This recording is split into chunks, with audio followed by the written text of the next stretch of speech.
বিষয় হলো বায়ুমণ্ডলের তাপ ও উষ্ণতা আর বিশ্ব উষ্ণায়ন। বিশ্ব উষ্ণায়ন পোর্শনটা আজকে পড়াবো না, আজকে যেটার উপরে কনসেন্ট্রেশন দেবো সেটা হচ্ছে বায়ুমণ্ডলের তাপ ও উষ্ণতা। বায়ুমণ্ডল বলে নয়, সমস্ত জীবজগতের তাপ ও উষ্ণতার উৎস হচ্ছে সৌরশক্তি। মানে পৃথিবীর যে কোনো বস্তুর এনার্জির উৎস হচ্ছে সৌরশক্তি। সূর্যের উষ্ণতা প্রায় 6000 ডিগ্রি সেন্টিগ্রেডের উপরে। সেই উষ্ণতার 200 কোটি ভাগের মাত্র 1 ভাগ পৃথিবীতে এসে পৌঁছায়। আগত সৌরশক্তি বায়ুমণ্ডলে উত্তাপ সৃষ্টি করে এবং বায়ুমণ্ডল ও সমুদ্রে বিভিন্ন প্রক্রিয়া ঘটায় এবং জীবমণ্ডলে যাবতীয় শক্তির যোগান দেয়। আজকে পড়াবো যে বায়ুমণ্ডল কিভাবে সৌরশক্তির দ্বারা উত্তপ্ত হয়, কোন কোন পদ্ধতিতে উত্তপ্ত হয় এবং সেই শক্তির প্রভাবে পৃথিবীর জীবজগৎ কিভাবে উপকৃত হয় এবং পৃথিবীর বিভিন্ন জায়গায় উত্তাপের তারতম্য ঘটে। প্রথমে কিছু ফ্যাক্টরস আছে বায়ুমণ্ডলের তাপ ও উষ্ণতা। সেই ফ্যাক্টরস গুলো কি কি? প্রথম যে ফ্যাক্টরসটা আসে সেটা হচ্ছে ইনসোলেশন।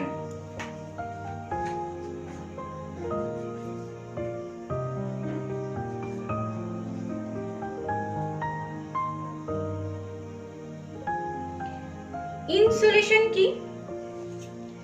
ইনসোলেশনের ফুল ফর্ম হচ্ছে ইনকামিং সোলার রেডিয়েশনকে সংক্ষেপে ইনসোলেশন বলা হয়।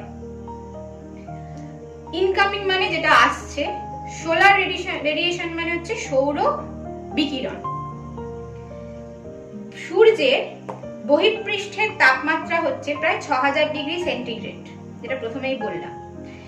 সূর্যের দেহ থেকে নির্গত শক্তি ক্ষুদ্র তড়িৎ চৌম্বক তরঙ্গ রূপে বা আলোক তরঙ্গ রূপে পৃথিবীতে পৌঁছায়, একেই ইনসোলেশন বলে। এখানে দুটো টার্ম পেলাম নতুন।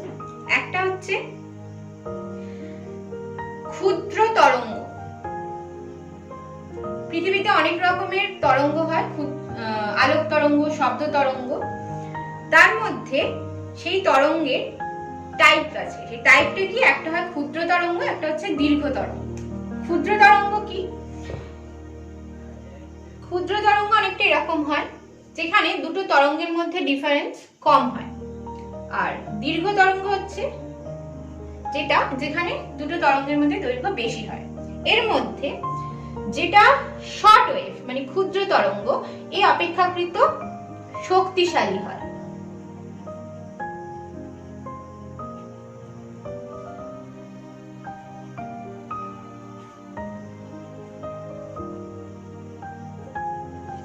দীর্ঘ তরঙ্গের তুলনায়। ইনসোলেশনে যেটা হয়, পৃথিবী সূর্য থেকে আগত ক্ষুদ্র তরঙ্গের দ্বারা যেভাবে উত্তপ্ত হয় সেটাই হচ্ছে ইনসোলেশন। সূর্য দেহ থেকে নির্গত শক্তি যখন ক্ষুদ্র তরঙ্গ রূপে পৃথিবীতে এসে পৌঁছায় তখন সেটাকেই বলা হচ্ছে ইনসোলেশন। এবার সূর্য থেকে যে তাপমাত্রাটা আসছে সেটা পুরোটাই কিন্তু পৃথিবীকে উত্তপ্ত করছে না। পড়ানোর শুরুতে বলেছিলাম 200 কোটি ভাগের 1 ভাগ পৃথিবীতে এসে পৌঁছায় সৌর বিকিরণে। তো সেই 1 ভাগটাকে যদি আমি 100% ধরি, তো সেই 100% এর 66% যদি 100% ধরি ইনসোলেশন, তার 66% বায়ুমণ্ডলকে নানাভাবে উত্তপ্ত করে।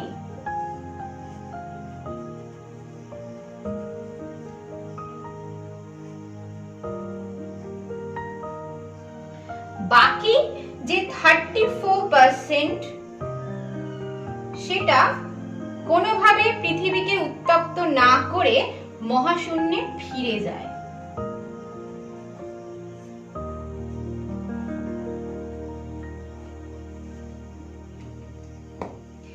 এই যে 66% এবং 34% এর যে হিসেবটা, সেটা হচ্ছে কে বলা হয় পৃথিবীর উত্তাপের সমতা বাজেট বা হিট বাজেট। তাহলে হিট বাজেট আরো একটা নতুন টার্ম পেলাম ইনসোলেশনের পরে। সেটা হচ্ছে হিট বাজেট।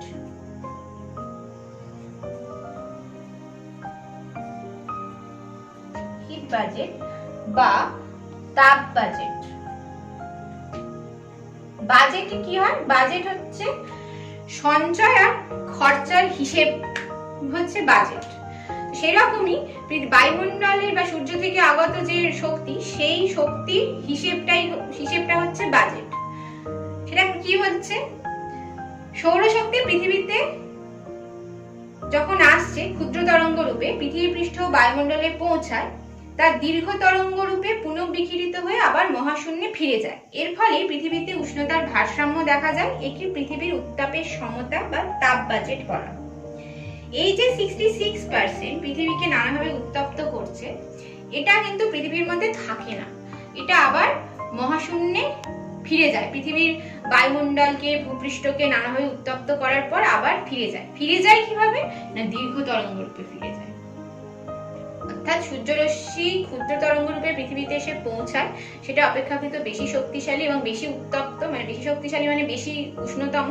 সেটা নানাভাবে পৃথিবীকে উত্তপ্ত করে, ভূপৃষ্ঠকে, বায়ুমণ্ডলকে উত্তপ্ত করে, আবার দীর্ঘ তরঙ্গ রূপে মহাশূন্যে ফিরে যায়। আর 34% এটা কোনোভাবে পৃথিবীতে এসে পৌঁছায় না, পৌঁছানোর আগেই ওটা মহাশূন্যে ফিরে যায়, কোনোভাবেই বায়ুমণ্ডল বা পৃষ্ঠকে উত্তপ্ত করে না। এই গোটা হিসেব নিকেশটাকে বলা হয় তাপ বাজেটের হিসেব নিকেশ। এখানে একটা ছবি দেওয়া আছে, সেই ছবিতে এটা বোঝা যাচ্ছে। এই যে 66% আসছে, সেই 66% বায়ুমণ্ডল ও ভূপৃষ্ঠকে মোট লাভ হচ্ছে 66%। এই অংশটাকে বলা হচ্ছে কার্যকর সৌর বিকিরণ। অর্থাৎ যে সৌর বিকিরণটা কার্যকরীভাবে পৃথিবীকে উত্তপ্ত করছে, সেটা বা বায়ুমণ্ডলকে উত্তপ্ত করছে, সেটা হচ্ছে কার্যকরী সৌর বিকিরণ। তাহলে আর একটা নতুন টার্ম পেলাম, সেটা হচ্ছে কার্যকরী সৌর বিকিরণ।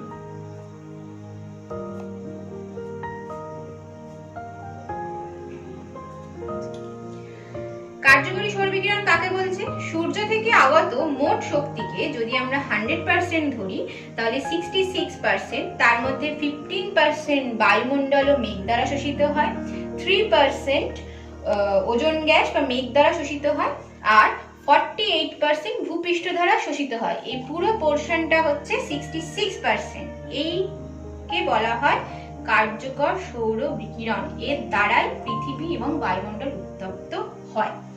এবার বাকি 34% কি হয়? যেটা পৃথিবীতে আসার আগেই মেঘ মহাকাশ দ্বারা বিচ্ছুরিত হয় এবং প্রতিফলিত হয়ে পুনরায় মহাশূন্যে ফিরে যায়। মেঘ 31% মেঘ ও বায়ুমণ্ডল দ্বারা বিচ্ছুরণ হয়, 3% ভূপৃষ্ঠ থেকে প্রতিফলিত হয়, মোট প্রতিফলন হচ্ছে 34%। এই যে 34% বায়ুমণ্ডলকে উত্তপ্ত করতে পারছে না, এটাকে বলা হচ্ছে নিষ্ক্রিয় সৌরতাপ বা অ্যালবেডো।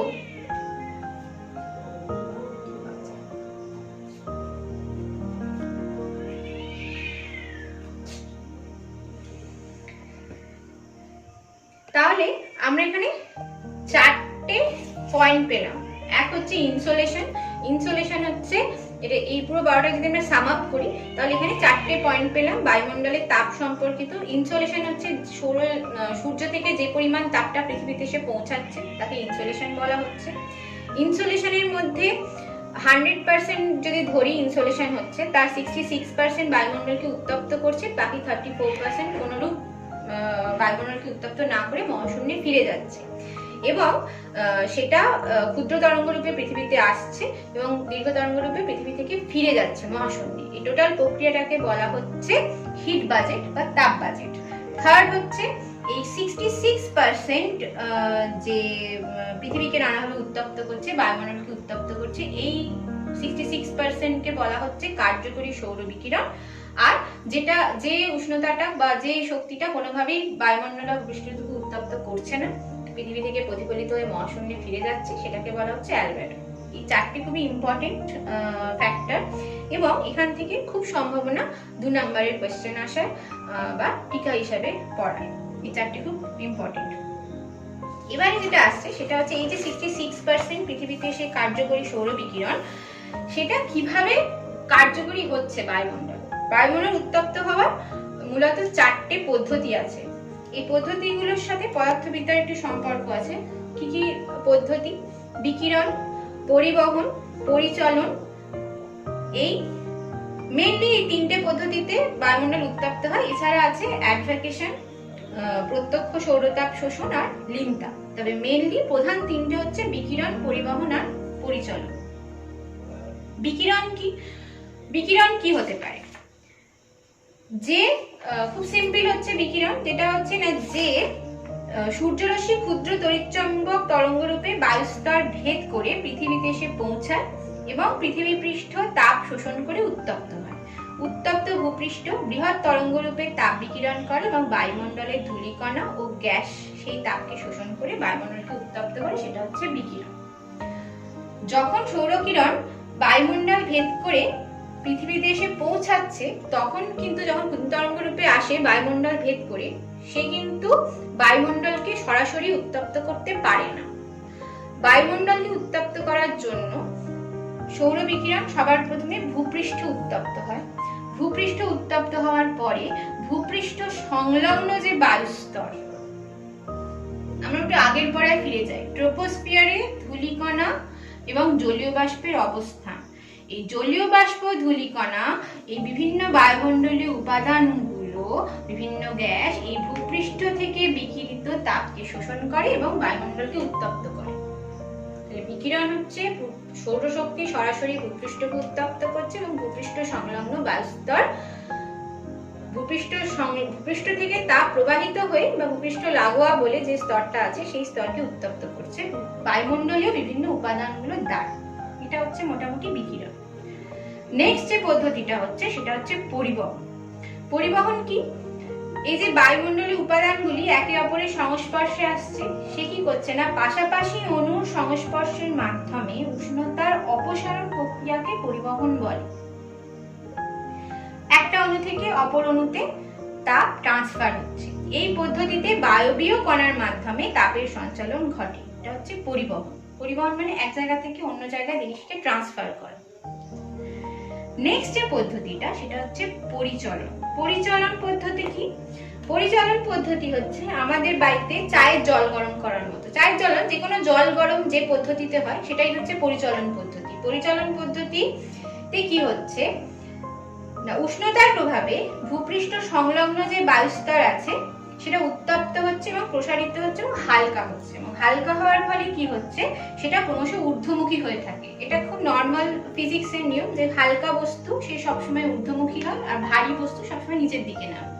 এবার সবার প্রথমে ভূপৃষ্ঠ সংলগ্ন যে প্রথম বায়ুস্তর সেটা উত্তপ্ত হচ্ছে এবং উত্তপ্ত হওয়ার পরে সে আস্তে আস্তে হালকা হয়ে উপরে উঠে যাচ্ছে। ফলে এবং ওই উপরে উষ্ণ বায়ুস্তরের উপরে যে বায়ুস্তরটা আছে সেটা অপেক্ষাকৃত শীতল, সে তখন কি করে, সে তখন নিচের দিকে নামে, অর্থাৎ পূর্ববর্তী স্তরের কাছে ফিরে আসে এবং সে আবার যখন উত্তপ্ত ভূপৃষ্ঠের সংলগ্নে আসছে সে আবার উত্তপ্ত হয়ে হালকা হচ্ছে। এইভাবে এই পদ্ধতিটা পরিচলন প্রক্রিয়া। অনেকটা পরিচলন প্রক্রিয়ায় কি হচ্ছে, জিনিসটা রোটেট হচ্ছে।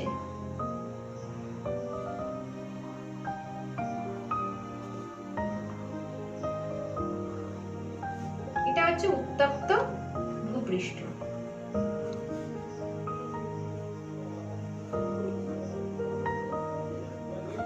উত্তপ্ত ভূপৃষ্ঠ থেকে উষ্ণ বায়ুস্তর উপরে উঠছে, এটা হচ্ছে উষ্ণ বায়ু,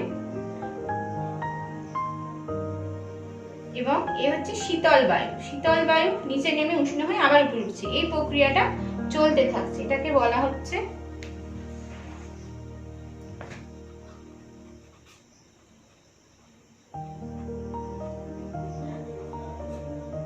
পরিচলন প্রক্রিয়ায় বায়ুমণ্ডলের উত্তপ্ত হওয়া। তাহলে বায়ুমণ্ডলীয় উত্তপ্ত হওয়ার পদ্ধতি মূলত 3টে পেলাম, বিকিরণ, পরিবহন আর পরিচলন। এবার হচ্ছে উষ্ণতার পরিমাপ। উষ্ণতার পরিমাপ কিসের সাহায্যে হয়? মোটামুটি থার্মোমিটার। আমাদের জ্বর হলে কি দিয়ে মাপা হয় উষ্ণতা? থার্মোমিটার। এটা হচ্ছে নর্মাল সাধারণ থার্মোমিটার। যে কোনো স্থানে উষ্ণতার পরিমাপ করা হয় সেটা হচ্ছে থার্মোমিটার। এবার থার্মোমিটারের ভাগ আছে, একটা হয় সাধারণ থার্মোমিটার, একটা হচ্ছে 6A গরিষ্ঠ এবং লঘিষ্ঠ থার্মোমিটার। সাধারণ থার্মোমিটারে নর্মাল উষ্ণতা মাপা হয়, সাধারণ আমাদের জ্বর হলে যে থার্মোমিটার ইউজ করি সেই। 6 এর গরিষ্ঠ আর লঘিষ্ঠ থার্মোমিটারের কাজ কি? দিনের সর্বোচ্চ এবং সর্বনিম্ন উষ্ণতার রিডিং নেওয়া হচ্ছে 24 ঘন্টা, সেটা হচ্ছে 6 এর গরিষ্ঠ লঘিষ্ঠ থার্মোমিটার করে, যেটা আমাদের নর্মাল যে থার্মোমিটার দিয়ে আমরা জ্বর মাপি সেটাতে করা সম্ভব নয়। 1782 সালে এই উষ্ণতা মাপক যন্ত্রটি উদ্ভাবন ঘটান জেমস সিক্স, সেই জন্য এর নাম হচ্ছে 6 এর গরিষ্ঠ ও লঘিষ্ঠ থার্মোমিটার। উষ্ণতা পরিমাপের একক সেলসিয়াস এবং ফারেনহাইট স্কেল। আরো একটা স্কেল আছে রোমা স্কেল, তবে রোমা স্কেলের ব্যবহার অনেক কম, আমরা সাধারণত সেন্টিগ্রেড আর ফারেনহাইট স্কেলের ব্যবহারই করে থাকি। আচ্ছা, এখানে সর্বোচ্চ সর্বনিম্ন উষ্ণতা কাকে বলছে? দিনের যে সময় সব থেকে উষ্ণতা বেশি হয় সেটা সর্বোচ্চ, যখন সব থেকে কম হয় সেটা সর্বনিম্ন। সাধারণত দুপুর বেলা বা মধ্যাহ্নে সাধারণত 3টের সময় বলা হয় উচ্চতা পিক হয়, সব থেকে বেশি উষ্ণতা হয়, আর রাত্রিবেলা সব থেকে কম হয়। এখানে একটা ইম্পর্টেন্ট অংশ হচ্ছে, সেটা হচ্ছে উষ্ণতার প্রসর। উষ্ণতার প্রসর কাকে বলে? এটা অনেক সময় কোয়েশ্চেনে আসে। উষ্ণতার প্রসর মানে হচ্ছে তারতম্য বা পার্থক্য। অনেক রকমের উষ্ণতার প্রসর হয়, দৈনিক উষ্ণতার প্রসর হয়, মাসিক উষ্ণতার প্রসর হয়, বার্ষিক উষ্ণতার প্রসর হয়। প্রসর মানে কি বললাম? পার্থক্য। দিনের সর্বোচ্চ সর্বনিম্ন উষ্ণতার পার্থক্য হলো দৈনিক উষ্ণতার প্রসর। কোন একটা মাসের 30 দিনের মধ্যে সেই 30 দিনের গড় বার করতে হয়, অ্যাভারেজ, সেই বার করে সেই উষ্ণতার প্রসার হচ্ছে মাসিক গড় উষ্ণতার প্রসার। আর বার্ষিক প্রতি মাসের গড় উষ্ণতা যোগ করে 12 দিয়ে ভাগ করলে যেটা পাওয়া যাবে সেটা হচ্ছে বার্ষিক গড় উষ্ণতা। এবং নির্দিষ্ট স্থানে ওই কোন মাসের সর্বোচ্চ উষ্ণতা এবং কোন মাসের কম উষ্ণতা, সর্বনিম্ন উষ্ণতা, তার পার্থক্য করলে আমরা বার্ষিক উষ্ণতার প্রসার পেয়ে যাব। এই গেল মোটামুটি বায়ুমণ্ডলের উষ্ণ কিভাবে হচ্ছে, কি কি পদ্ধতিতে উষ্ণ হচ্ছে, আর কোন যন্ত্রের সাহায্যে বায়ু উষ্ণতা মাপা হয়। এবার একটা ইম্পর্টেন্ট কোশ্চেন, বড় প্রশ্ন হিসাবে আসে 5 নম্বরের, বিশেষ করে সেটা হচ্ছে বায়ুমণ্ডলের উষ্ণতার তারতম্যের কারণ সমূহ। 2021-এ যারা মাধ্যমিক দেবে তাদের জন্য বায়ুমণ্ডলের উষ্ণতার তারতম্যের কারণ সমূহ কিন্তু ইম্পর্টেন্ট একটা প্রশ্ন। বায়ুমণ্ডলের উষ্ণতার তারতম্যের কারণ সমূহ।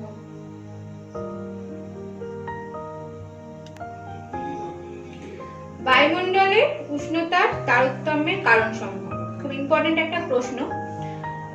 বায়ুমণ্ডলের উষ্ণতার তারতম্যের জন্য কিছু কিছু ফ্যাক্টর দায়ী, তার মধ্যে অনেকগুলো পয়েন্ট আছে।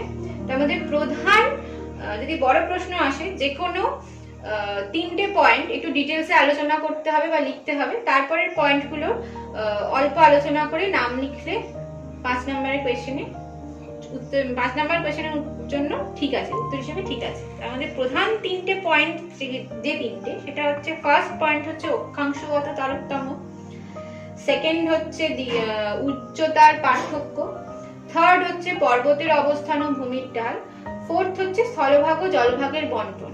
এছাড়াও আরো কিছু কারণ আছে, যেমন বায়ু প্রবাহ, সমুদ্র স্রোত, মেঘাচ্ছন্নতা ও অধঃক্ষেপণ। এগুলো ইম্পর্টেন্ট বায়ুমণ্ডলের উষ্ণতার তারতম্যের জন্য।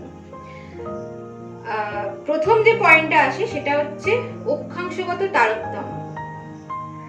পৃথিবীতে উচ্চ অক্ষাংশ এবং নিম্ন অক্ষাংশ আছে, অর্থাৎ 0 ডিগ্রি হচ্ছে নিম্ন অক্ষাংশ, মানে নিরক্ষীয় অঞ্চল। সেখান থেকে যত উত্তর বা দক্ষিণে যাব আমরা, তত সেই জায়গাগুলো উচ্চ অক্ষাংশের অন্তর্গত হবে।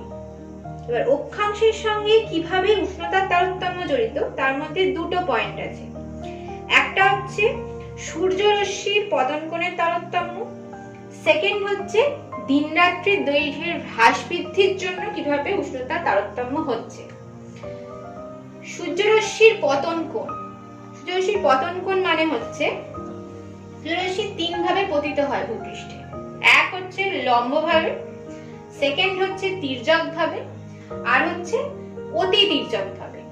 যত আমরা নিম্ন অক্ষাংশ থেকে উচ্চ অক্ষাংশের দিকে যাব, যেহেতু পৃথিবীর মেরুরেখা 66.5 ডিগ্রি কোণে অবস্থান করে, সেই জন্য সূর্যরশ্মি পৃথিবীর নিম্ন অক্ষাংশ থেকে উচ্চ অক্ষাংশের দিকে যত যাব তত সূর্যরশ্মির পতন কোণে তারতম্য হবে। অর্থাৎ কোথাও লম্বভাবে কিরণ দেয়, কোথাও তির্যকভাবে কিরণ দেয়, আবার কোথাও অতি তির্যকভাবে কিরণ দেয়।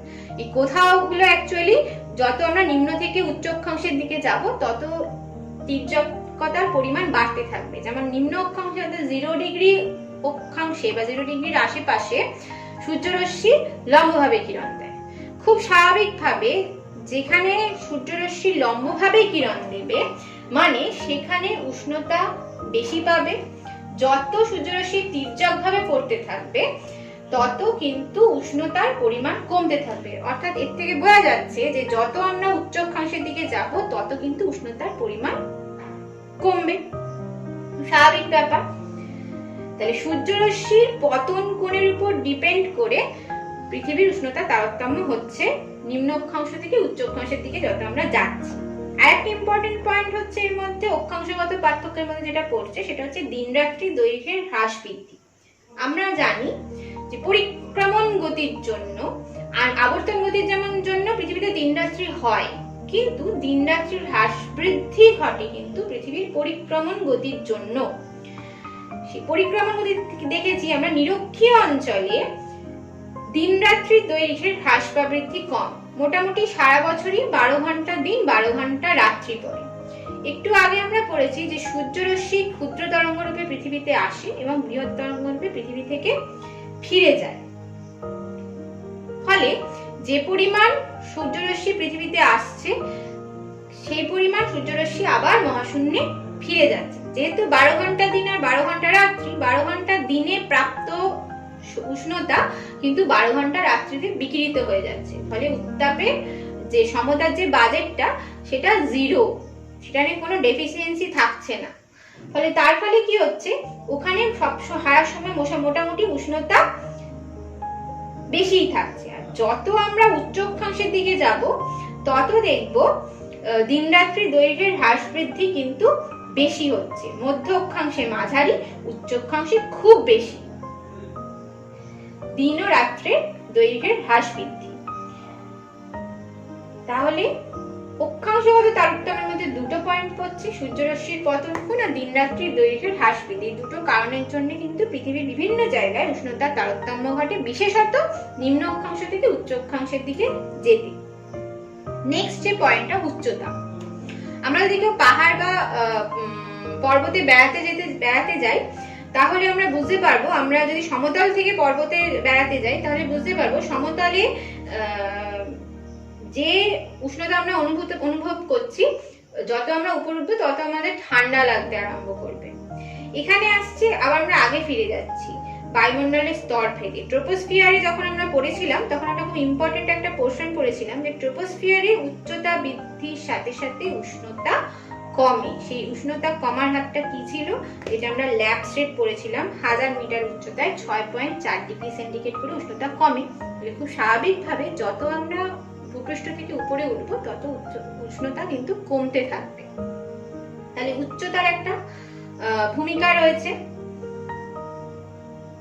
কিন্তু এখানে একটা উচ্চতার বিপরীত অবস্থা দেখা যায়।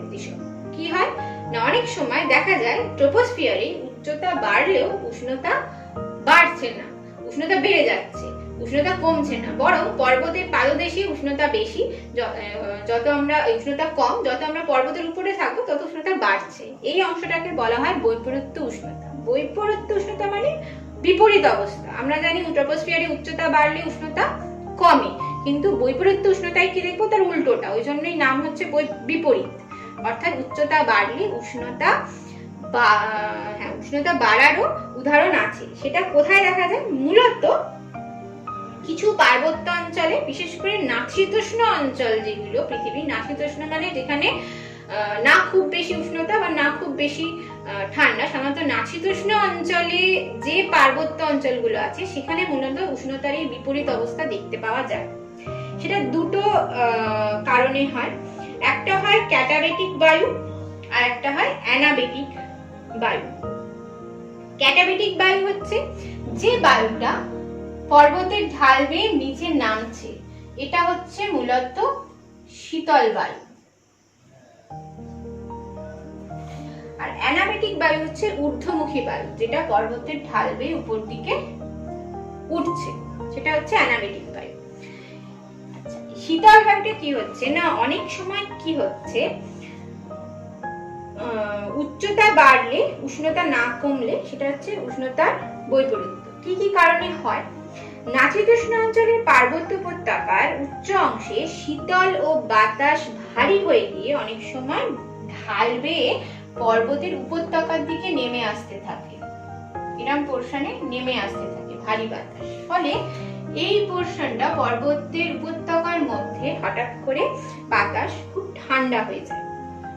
কিন্তু এর ফলে কি হয়, এখানে যে উষ্ণ বায়ুটা ছিল সেটা আবার ঊর্ধ্বমুখী হয়, যেটা আমি অ্যানাবেটিক বায়ু বললাম। এর ফলে কি হয়, উপত্যকার নিম্নাংশে যেখানে অ্যাকচুয়ালি উষ্ণ হওয়ার কথা ছিল সেখানে শীতল বায়ু অবস্থান করে, এবং পর্বতের উপরে যেখানে অ্যাকচুয়ালি শীতল বায়ু থাকার কথা ছিল সেখানে অ্যাকচুয়ালি উষ্ণ বায়ু অবস্থান করে। উষ্ণতার বিপরীত হলো, তো এটাই হচ্ছে বৈপরীত্য উষ্ণতা। আরেকটা কি হয় না, অধিক উচ্চতায় ঘন শুষ্ক বায়ুর অবনমন ঘটলে উষ্ণতা বেড়ে গিয়ে উষ্ণতার বৈপরীত্য ঘটায়। শীতকালে মহাদেশের কোনো কোনো স্থান অতি দ্রুত হারে তাপ বিকিরণে শীতল হয়, ফলে ওই অঞ্চলের ভূপৃষ্ঠ সংলগ্ন অঞ্চলও শীতল হয়। কিন্তু উপরের বায়ু আবার অত দ্রুত শীতল হয় না, ফলে উপরের উষ্ণতা যেটা বেশি থাকে। এই প্রক্রিয়া রাতের বেলা হয়, কিন্তু সাময়িক, সেটা কিছুক্ষণের জন্য। আবার অনেক সময় সীমান্তে বৈপরীত্য উষ্ণতা ঘটে। সীমান্ত কাকে বলছে? বায়ুমণ্ডলের ক্ষেত্রে সীমান্ত হচ্ছে যেখানে উষ্ণ বায়ু এবং শীতল বায়ু একে অপরের সঙ্গে ধাক্কা খায়। সেটা কি হচ্ছে না, পরস্পরের বিপরীত দিক থেকে আগত উষ্ণ শীতল বায়ুর সম্মিলনে শীতল বায়ু ঢাল বরাবর উষ্ণ বায়ুর উপরে উঠে যায় এবং সেখানে বিপরীত উষ্ণতা দেখতে পাওয়া যায়। এই উষ্ণতাটার নাতিশীতোষ্ণ অঞ্চলের পার্বত্য অঞ্চলে একটু গুরুত্ব আছে। কি গুরুত্ব না, শীতল বায়ু উপরে উঠলে কুয়াশা সৃষ্টি হয়, কারণ খুব স্বাভাবিকভাবে ঘনীভূত হয়ে যায় শীতল বায়ু উপরে উঠলে উষ্ণ হয়ে গেলে, এবং সেখানে ঝিরঝিরে বৃষ্টি হয়। মধ্য অক্ষাংশে জমাট বাঁধা শিশির সৃষ্টি হয়। আর বৈপরীত্য উষ্ণতার কারণে নাতিশীতোষ্ণ অঞ্চলে উপত্যকার মধ্যভাগে চাষবাস হয় এবং জনবসতি গড়ে ওঠে। বৈপরীত্য উষ্ণতা যদি আলাদাভাবে কোয়েশ্চেন আসে, 3 নম্বরের কোয়েশ্চেন বা 2 নম্বরের কোয়েশ্চেন আসে, তাহলে এত কিছু বলতে হবে। কিন্তু শুধুমাত্র বায়ুমণ্ডলের উষ্ণতার তারতম্যের কারণের মধ্যে যদি শুধুমাত্র পয়েন্ট হিসাবে বলতে হয়, তাহলে বৈপরীত্য উষ্ণতা কি এটুকুনি বললেই হবে। অর্থাৎ অনেক সময় বৈপরীত্য উষ্ণতা কি মানে সেটা কতটুকুনি বলবে না, উচ্চতা বলতে হবে যে নাতিশীতোষ্ণ অঞ্চলে পার্বত্য অঞ্চলে অনেক সময় উচ্চতা বাড়লে উষ্ণতা না কমে, অনেক সময় উষ্ণতা বৃদ্ধি পায়। এই অংশটাকে বৈপরীত্য উষ্ণতা বলে। যদি বড় প্রশ্নের মধ্যে লিখতে হয় বৈপরীত্য উষ্ণতা সম্বন্ধে, তাহলে এটুকুনি বললেই হবে। নেক্সট যে পয়েন্টটা সেটা হচ্ছে পর্বতের অবস্থান ও ভূমির ঢাল। পর্বতের অবস্থান ও ভূমির ঢাল কিভাবে প্রভাবিত করে বায়ুমণ্ডলের উষ্ণতাকে? পর্বত বায়ু প্রবাহের পথে পাঁচিলের ন্যায় অবস্থান করে। পর্বত অ্যাকচুয়ালি উষ্ণতাকে বাধা দেয়, বায়ু প্রবাহকে বাধা দিয়ে উষ্ণতা নিয়ন্ত্রণ করে। প্রতিবাদ অংশে জলীয় বাষ্পপূর্ণ বায়ুকে বাধা দিয়ে বৃষ্টিপাত ঘটায়। পর্বতের দুটো ঢাল হয়, একটা হয় অনুবাদ ঢাল, একটা হয় প্রতিবাদ ঢাল। এটা হচ্ছে প্রতিবাদ ঢাল, এর বিপরীত ঢালটা হচ্ছে অনুবাদ ঢাল। এই অংশটা বাধা সৃষ্টি করে এই অংশে বৃষ্টিপাত ঘটায়, অর্থাৎ যে অংশে বৃষ্টিপাত ঘটছে সেখানে স্বাভাবিকভাবে উষ্ণতা কমে যাবে, এবং তার উপরেই মানে যখন এই পোর্শনে আসে তখন বাতাস উষ্ণ হয়ে যায়। ফলে এই দুটো অংশের মধ্যে তাপমাত্রার ডিফারেন্স দেখা যায়। তাহলে শুধু পর্বতের অবস্থানের জন্য পর্বতের দুটো একই পর্বতমালা কিন্তু দুদিকে দু রকমের উষ্ণতা আমরা দেখতে পাবো। আর কি করে, পর্বতের ঢাল, যদি পর্বতের ঢাল দক্ষিণমুখী হয় তাহলে সূর্যরশ্মির পতন কোণ কম হয় বলে উষ্ণতা বাড়ে, আর ঢাল উত্তরমুখী হলে সূর্যরশ্মি তির্যক ভাবে পড়ে, ফলে উষ্ণতা কমে। দক্ষিণ গোলার্ধের বিপরীত অবস্থা সৃষ্টি হয়, অর্থাৎ উত্তর গোলার্ধে ঢাল দক্ষিণমুখী হয় এবং দক্ষিণ গোলার্ধে ভূমির ঢাল যেখানে উত্তরমুখী সেখানে সূর্যরশ্মি বিপরীত অবস্থা সৃষ্টি হয়। আর ভূমির ঢাল কিভাবে কাজ করছে না, উত্তর গোলার্ধে ভূমির ঢাল দু রকমের ভূমির ঢাল, একটা উত্তরমুখী ঢাল, একটা হচ্ছে দক্ষিণমুখী ঢাল। উত্তরমুখী ঢালে কি হচ্ছে, উত্তর গোলার্ধে উত্তরমুখী ঢালে কিন্তু উষ্ণতা বাড়ছে, আর দক্ষিণমুখী ঢালে উষ্ণতা কমছে। আমি আবার উল্টো বললাম, উত্তর গোলার্ধে সাধারণত ভূমির ঢাল দক্ষিণমুখী হয়, আর দক্ষিণ গোলার্ধে এর বিপরীত অবস্থা হয়, অর্থাৎ ভূমির ঢাল উত্তরমুখী হয়। এবং উত্তর গোলার্ধে ভূমির ঢাল যেহেতু দক্ষিণমুখী হয়, সেখানে সূর্যরশ্মির পতন কোণ কম হয়, ফলে সেখানে কি হচ্ছে না, উষ্ণতা বাড়ছে। আর উত্তরমুখী হলে সেখানে তীর্যক ভাবে পড়ে বলে সেখানে উষ্ণতা কমে। আর দক্ষিণ গোলার্ধে ঠিক এর বিপরীত অবস্থা হয়, অর্থাৎ যখন উত্তরমুখী হয় তখন সেখানে উষ্ণতা বাড়ে, এবং দক্ষিণমুখী ঢালে দক্ষিণ গোলার্ধে উষ্ণতা কম। নেক্সট যে পয়েন্ট সেটা হচ্ছে স্থলভাগ ও জলভাগের বন্টন। খুব স্বাভাবিকভাবে উষ্ণতার একটা বিশেষত্ব আছে, স্থলভাগ যত তাড়াতাড়ি উত্তপ্ত হয় তত তাড়াতাড়ি শীতল হয়, কিন্তু জলভাগ উষ্ণ হতে দেরি হয়, কিন্তু তেমনি ঠান্ডা হতেও দেরি হয়।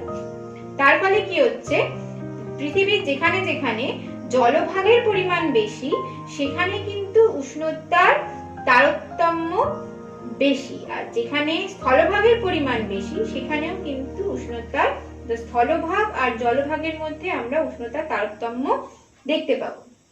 সেটা তার কারণ হচ্ছে স্থলভাগ গঠনকারী উপাদান আর জলভাগের উপাদানের মধ্যে তফাতের জন্য। সমুদ্রের উপরে দিন এবং রাত কিংবা শীত আর গ্রীষ্মের উষ্ণতার পার্থক্য খুবই কম, কিন্তু স্থলভাগে কিন্তু সেটা অনেকটা বেশি। তার কারণ আমি বললাম, যেহেতু স্থলভাগ খুব তাড়াতাড়ি উত্তপ্ত হয় এবং খুব তাড়াতাড়ি ঠান্ডা হয়, আবার কিন্তু জলভাগের ক্ষেত্রে তার উল্টো। উপকূল অংশে 24 ঘন্টায় বায়ু প্রবাহের কারণে জলবায়ু হচ্ছে সমভাবাপন্ন। সাধারণত উপকূলীয় সামুদ্রিক জলবায়ুতে চরমতা কম থাকে। চরমভাবাপন্ন আর সমভাবাপন্নের অর্থ হচ্ছে যেখানে উষ্ণতার পার্থক্য খুব বেশি দিন ও রাতের, সেটা হচ্ছে চরমভাবাপন্ন অঞ্চল। আর যেখানে মোটামুটি দিন ও রাতের উষ্ণতার পার্থক্য খুব বেশি নয়, সেটা হচ্ছে সমভাবাপন্ন অঞ্চল। সাধারণত পৃথিবীর সমস্ত উপকূলীয় অঞ্চল হচ্ছে সমভাবাপন্ন। যত আমরা সমুদ্র থেকে ভিতরের দিকে থাকবো তত জলবায়ু চরমভাবাপন্ন হতে থাকবে, যেটাকে মহাদেশীয় জলবায়ু বলা হয়ে থাকে। এই হচ্ছে মোটামুটি স্থলভাগ ও জলভাগ কিভাবে পৃথিবীর উষ্ণতার তারতম্য ঘটাচ্ছে। মোটামুটি চারটে হচ্ছে প্রধান পয়েন্ট। এরপরে কিছু পয়েন্ট আছে, বায়ুপ্রবাহ, সমুদ্র স্রোত, মেঘাচ্ছন্নতা, অধঃক্ষেপণ দারুণভাবে পৃথিবীর উষ্ণতার তারতম্যে সাহায্য করে। বায়ুপ্রবাহ কি করে, যে অঞ্চল দিয়ে উষ্ণ বায়ু প্রবাহিত হয় সেই অঞ্চলের তাপমাত্রা অটোমেটিক্যালি বৃদ্ধি পায়, যে অঞ্চল দিয়ে শীতল বায়ু প্রবাহিত হয় সেই অঞ্চলের তাপমাত্রা কমে যায়। সমুদ্র স্রোতের ক্ষেত্রেও ঠিক তাই, উষ্ণ স্রোত এবং শীতল সমুদ্র স্রোত। উষ্ণ স্রোত যে অঞ্চলের উপর দিয়ে প্রবাহিত হয় সেখানে তাপমাত্রা বৃদ্ধি পায়। যদি সেটা অক্ষাংশগত অবস্থান যদি তার অন্যরকমও হয়, যদি কোনো উচ্চক্ষাংশে অবস্থিত স্থানের পাশ দিয়ে উষ্ণ স্রোত প্রবাহিত হয়, তাহলে সেটা হয়তো হবার কথা ঠান্ডা জায়গা, কিন্তু সেখানে ওই উষ্ণ সমুদ্র স্রোতের জন্য শুধুমাত্র ওই অঞ্চলে স্থানীয়ভাবে তাপমাত্রা অনেক বেশি হয়। আর শীতল সমুদ্র স্রোত তাই অনেক সময় নিম্ন অক্ষাংশযুক্ত অঞ্চলে সাধারণত শীতল সমুদ্র স্রোত দেখতে পাওয়া যায় না, কিন্তু যদি দেখতে পাওয়া যায় তাহলে শীতল সমুদ্র স্রোতের প্রভাবে তাপমাত্রা কিন্তু কমে অনেকটা। আর একটা হচ্ছে মেঘাচ্ছন্নতার অধঃক্ষেপণ। সাধারণত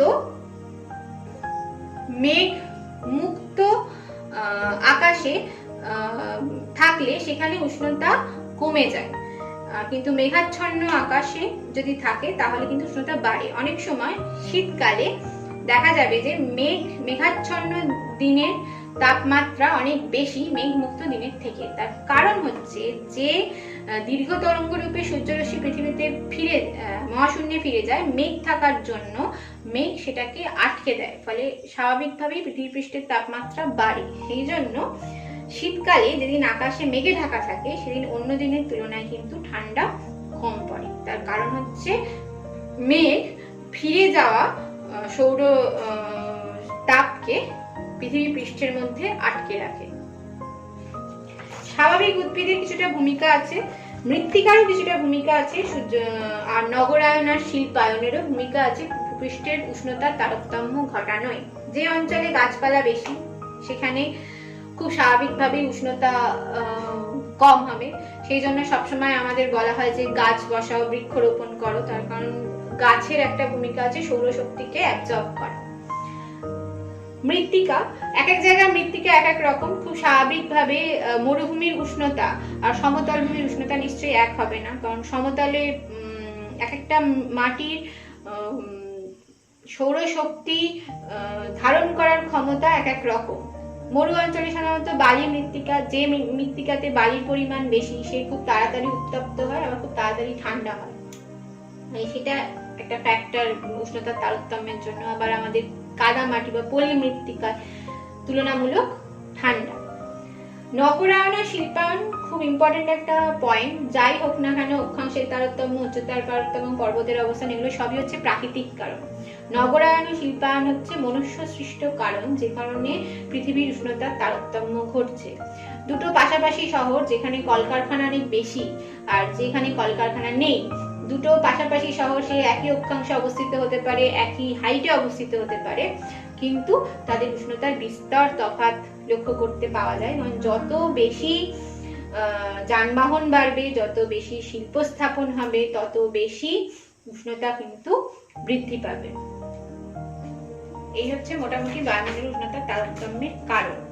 এই যেহেতু বায়ুমণ্ডলের বিভিন্ন উষ্ণতার তারতম্য হচ্ছে, সেই জন্য গোটা পৃথিবীকে তিনটে তাপমণ্ডলে ভাগ করা হয়েছে অক্ষাংশ অনুযায়ী। সেই তিনটে তাপমণ্ডল কি কি? উষ্ণমণ্ডল, নাতিশীতোষ্ণ মণ্ডল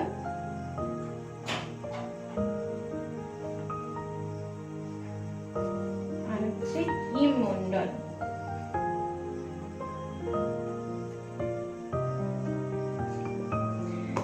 অক্ষাংশগত বিস্তার, উষ্ণমণ্ডল, নাতিশীতোষ্ণ মণ্ডল আর হিমমণ্ডল পুরোটাই ডিপেন্ড করছে মূলত সূর্য রশ্মির পতন কোণের তারতম্যের উপরে।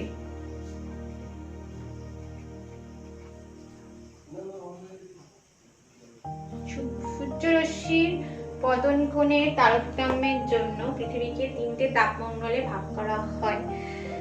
সূর্য রশ্মি যেখানে লম্বভাবে কিরণ দেয়, কোথায় লম্বভাবে কিরণ দেয়? বেসিক্যালি নিম্ন অক্ষাংশ, 0 ডিগ্রি থেকে মোটামুটি 23.5 ডিগ্রি উত্তর, ওইদিকে 23.5 ডিগ্রি দক্ষিণ অক্ষাংশে পর্যন্ত যে অংশ, সেই অংশটাকে বলা হচ্ছে উষ্ণমণ্ডল। কারণ সেখানে সূর্যরশ্মি লম্বভাবে কিরণ দেয়, এখানে বাৎসরিক উষ্ণতার প্রসার অনেক কম, আর এখানে দিন রাত্রির দৈর্ঘ্য প্রায় সমান, ফলে এখানে সারা বছরই মোটামুটি উষ্ণ থাকে, সেই জন্য এটা উষ্ণমণ্ডল। নাতিশীতোষ্ণ মণ্ডল কাকে বলছি? অক্ষাংশগত বিস্তার হচ্ছে কর্কট ক্রান্তি রেখা, মানে 23.5 ডিগ্রি উত্তর ও 23.5 ডিগ্রি দক্ষিণ থেকে মোটামুটি 66.5 ডিগ্রি উত্তর ও 66.5 ডিগ্রি দক্ষিণ, অর্থাৎ সুমেরু বৃত্ত ও কুমেরু বৃত্ত পর্যন্ত অঞ্চল হচ্ছে নাতিশীতোষ্ণ মণ্ডল। তার কারণ হচ্ছে এখানে সূর্যরশ্মি তির্যক ভাবে কিরণ দেয়, সেই জন্য এই অংশ হচ্ছে নাতিশীতোষ্ণ মণ্ডল। অর্থাৎ এখানে মূলত উষ্ণতার প্রসারটা হচ্ছে মধ্যম। উষ্ণমণ্ডলে উষ্ণতার প্রসার অনেক মানে কম, নাতিশীতোষ্ণ মণ্ডলে উষ্ণতার প্রসার হচ্ছে মধ্যম। নেক্সট হচ্ছে হিমমণ্ডল। হিমমণ্ডল হচ্ছে উত্তরে গোলার্ধের সুমেরু বৃত্ত থেকে সুমেরু বিন্দু, অর্থাৎ 66.5 ডিগ্রি উত্তর ও দক্ষিণ অক্ষাংশ থেকে 90 ডিগ্রি উত্তর ও দক্ষিণ অক্ষাংশের মধ্যে যে অংশটা, সেটা হচ্ছে হিমমণ্ডল। তার কারণ এখানে সূর্যরশ্মি অতি তির্যক ভাবে পড়ে, ফলে এখানে সূর্যরশ্মির প্রভাবে যে উষ্ণতা বৃদ্ধি পাবে সেটা খুবই কম। সারা বছরই মোটামুটি তাপমাত্রা 0 ডিগ্রি সেন্টিগ্রেড কম থাকে, খুব অল্প দু একটা স্থানে হয়তো 0 ডিগ্রির উপরে ওঠে। বাৎসরিক উষ্ণতার প্রসার অনেক বেশি এবং পুরোটাই বরফে ঢাকা অঞ্চল, আর এখানে দিন রাত্রি দৈর্ঘ্যের তারতম্য খুব বেশি। কোনো কোনো স্থানে একটানা 6 মাস দিন ও 6 মাস রাত বিরাজ করে, এটা আমরা জানি। আর দিনের সময়কালে সূর্যরশ্মির পতন কোণ অতি তির্যক, ফলে এই অংশটা যেহেতু সূর্যরশ্মি কম পরিমাণে পায়, সেই জন্য এই অঞ্চলে হচ্ছে হিমমণ্ডলের সৃষ্টি হয়েছে। হিম মানে হচ্ছে বরফ। এই হচ্ছে মোটামুটি সূর্যরশ্মির পতন কোণের তারতম্যের উপর ভিত্তি করে পৃথিবীকে 3টে তাপমণ্ডলে ভাগ করা হয়েছে। তাহলে আজকের আমরা কি কি পড়লাম? আজকের আমরা পড়লাম বায়ুমণ্ডল কি কি পদ্ধতিতে উত্তপ্ত হচ্ছে, বায়ুমণ্ডল, সূর্যরশ্মির কার্যকরী সৌরবিকিরণ ও অ্যালবেডো, তার মধ্যে ইনসোলেশন, পৃথিবীর উত্তাপের বাজেট, কি কি পদ্ধতিতে উত্তপ্ত হয় তো বললাম, কিভাবে উষ্ণতার পরিমাপ করা হয়, আর বায়ুমণ্ডলের উষ্ণতার তারতম্যের কারণ সমূহ। প্রথমেই বলেছিলাম এটা বড় প্রশ্নে আসতে পারে, এর মধ্যেও কিন্তু কিছু 2 নম্বরের কোয়েশ্চেন আসতে পারে, যেমন বৈপরীত্য উষ্ণতা কি, ক্যাটাবেটিক বায়ু কাকে বলে, অ্যানাবেটিক বায়ু কাকে বলে, পৃথিবীর তাপমণ্ডল কটি এবং কি কি, এই প্রশ্নগুলো 2 নম্বরের প্রশ্নে 1 নম্বরের শর্ট কোশ্চেনে আসতে পারে।